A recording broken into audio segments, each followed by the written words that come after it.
Hey toy collectors, welcome to another super exciting, outrageous toy review. Today we're taking a look at the Masters of the Universe Shadow Weaver figure, Evil Mistress of Dark Magic. This is a modern 5.5-inch figure from Super 7, so it's made to fit in with the vintage line.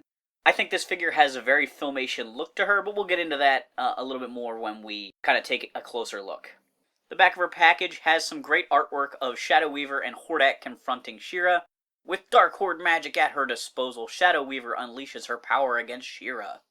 The rest of the package shows off a whole bunch of Super 7 5.5-inch scale He-Man figures done based on their appearances in the Filmation cartoon. He-Man, Orko, Buzz-Off, Teela, Stratos, She-Ra, Skeletor, Merman, Hordak, Evil Seed, Evil Lyn, and Shadow Weaver. Here we've got Shadow Weaver out of the package. She looks awesome, and I'm really excited to finally have this figure because even as a kid, I was really into Shadow Weaver.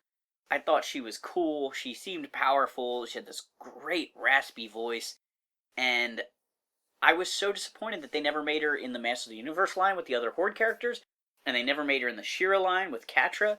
It just seemed like a real missed opportunity.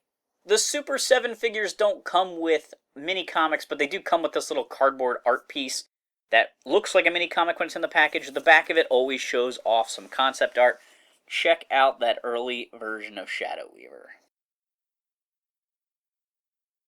So of course Shadow Weaver has her hood that conceals her face. There is actually a little bit of definition in the way it's sculpted, like you can kind of see that she's got a nose in there, which is a little bit more detail than we see in the cartoon. That maroon color follows down through the rest of her body. She has a Horde symbol as a belt here. And then her whole legs are just sculpted in one piece, which makes total sense. It would be nice if there was like a way for her to sit, but it's not really necessary. She has articulation at the head. It only moves a little bit because it's completely hindered by the hood. Her arms move forward and backwards. Again, they get hindered by the hood and almost by her hips, but she has a pretty good range of motion there. And then she has the Battle-matic punch feature that all the He-Man stuff does, but hers is like super spring-backy. She kind of looks like she's spasming. And then she's got this great soft goods cloak on the back that's permanently attached, but I really do like that feature. That's not a very Masters of the Universe feature, but it looks really good for her. This figure gives me a little bit of a callback to the Filmation Ghostbusters toys, with Horde Prime having the cloth cape that goes over top of him, and the Mysteria, or whatever her name is, with the rooted hair. This figure just reminds me of her a little bit. Shadow Weaver comes with 2 magic wand accessories that she can hold. I'm a little bit lost here. I think this is her regular wand, and I think the other one is episode specific, but they might both be episode specific. I just don't recall.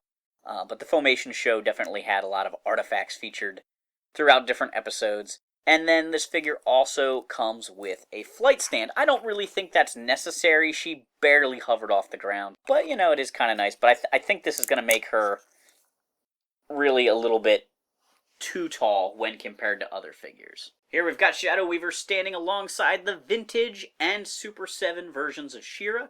I forgot that the Super 7 version of She-Ra also came with a cloth cape. So Shadow Weaver's cape really fits the aesthetic of this particular line more so than like the vintage He-Man figures. So like I said, as a kid, I always wanted a Shadow Weaver figure.